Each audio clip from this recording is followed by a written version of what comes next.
ಪದ್ಮಶ್ರೀ ಪುರಸ್ಕೃತರಾದ ಗಮಕ ಗಂಧರ್ವ ಹೊಸಹಳ್ಳಿಯ ಆರ್ ಕೇಶವಮೂರ್ತಿ ಅವರ ಶಿಷ್ಯ ಹೊಸಹಳ್ಳಿಯ ಪ್ರಸಾದ್ ಭಾರದ್ವಾಜ್ 24 ಗಂಟೆಗಳ ಕಾಲ ಕುಮಾರವ್ಯಾಸ ಭಾರತದ ಕಾವ್ಯದಿಂದ 10 ಪರ್ವದಿಂದ 1300 ಪದ್ಯಗಳನ್ನು ವಾಚಿಸಿ ಇಂಡಿಯಾ ಬುಕ್ ಆಫ್ ರೆಕಾರ್ಡ್ಸ್ ಮತ್ತು ಏಷ್ಯನ್ ಬುಕ್ ಆಫ್ ರೆಕಾರ್ಡ್ಸ್ಗೆ ತಮ್ಮ ಹೆಸರು ಹಾಗೂ ಗಮಕ ಕಲೆಯನ್ನು ದಾಖಲೆ ಪುಟಕ್ಕೆ ಸೇರಿಸಿ ವಿಶ್ವ ದಾಖಲೆ ಮಾಡಿದ್ದಾರೆಂದು ಜಿಲ್ಲಾ ಗಮಕ ಕಲಾ ಪರಿಷತ್ನ ಕಾರ್ಯದರ್ಶಿ ಕೆಜಿ ಕುಮಾರಸ್ವಾಮಿ ತಿಳಿಸಿದರು. ಅವರಿಂದು ಸುದ್ದಿಗೋಷ್ಠಿಯಲ್ಲಿ ಮಾತನಾಡಿ ಜನವರಿ 24ರ ಸಂಜೆ 5ರಿಂದ ಸಂಜೆ 25ರ ಸಂಜೆ 5 ಗಂಟೆಯವರೆಗೆ ರವೀಂದ್ರನಗರದ ಶ್ರೀ ಪ್ರಸನ್ನ ಗಣಪತಿ ದೇವಸ್ಥಾನದ ಸಭಾಂಗಣದಲ್ಲಿ ಏಕಕಂಠದಲ್ಲಿ 24 ಗಂಟೆಗಳ ಕಾಲ ಪದ್ಯಗಳ ವಾಚನ ಮಾಡಿ ವಿಶ್ವ ದಾಖಲೆ ಮಾಡಿದ್ದಾರೆ ಎಂದರು.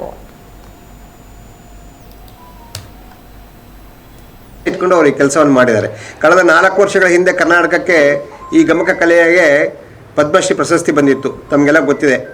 ಹೊಸಳ್ಳಿಯ ಕೇಶವಮೂರ್ತಿ ಅವರಿಗೆ ಪದ್ಮಶ್ರೀ ಪ್ರಶಸ್ತಿ ಬಂದಿತ್ತು. ಅದು ಅದು ನಮ್ಮ ಭಾರತದಲ್ಲಿ ಕೊಡುವಂತಹ ಅತ್ಯುನ್ನತ ಪ್ರಶಸ್ತಿ ಅದು. ಹಾಗೆ ಇವರದ್ದು ಕೂಡ ಒಂದು ತರಹ ತುಂಬ ಉತ್ಕೃಷ್ಟವಾದ ಸಾಧನೆ.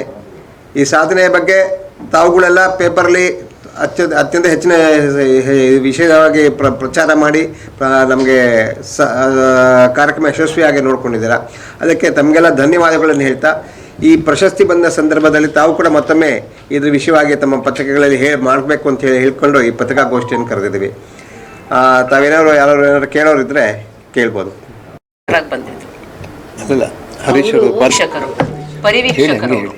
ಹರೀಶ್ ಅಂತ ಅವರು ಅಲ್ಲಿಂದ 120 ಕಾಲ 11 ಗಂಟೆಗೆ ನಾನು ಆಗಿತ್ತು.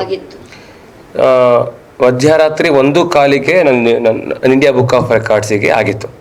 ಸೊ ಹಾಗಾಗಿ ಅವರು ಅದನ್ನೇ ಹೇಳಿದ್ದು. ಸೊ ನಮ್ಮದು ಬ್ರೇಕ್ ಇರೋದಲ್ಲ, ತುಂಬ ನಾವು ಅದನ್ನು ರೆಡ್ಯೂಸ್ ಮಾಡ್ಕೊಂಡು ನೀವು ರೆಕಾರ್ಡ್ ಮಾಡಿದ್ದೀರಾ, ಇದೊಂದು ವಿಶೇಷ ಅಂತ.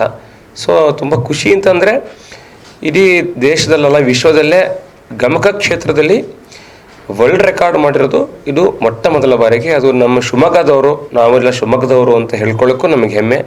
ಹಾಗಾಗಿ ಇದೊಂದು ಹೆಮ್ಮೆ ವಿಚಾರ. ಹಾಗೆ ನೀವೆಲ್ಲ ಪತ್ರಕರ್ತರು ತುಂಬ ಹಿರಿಯರಿದ್ದೀರಿ.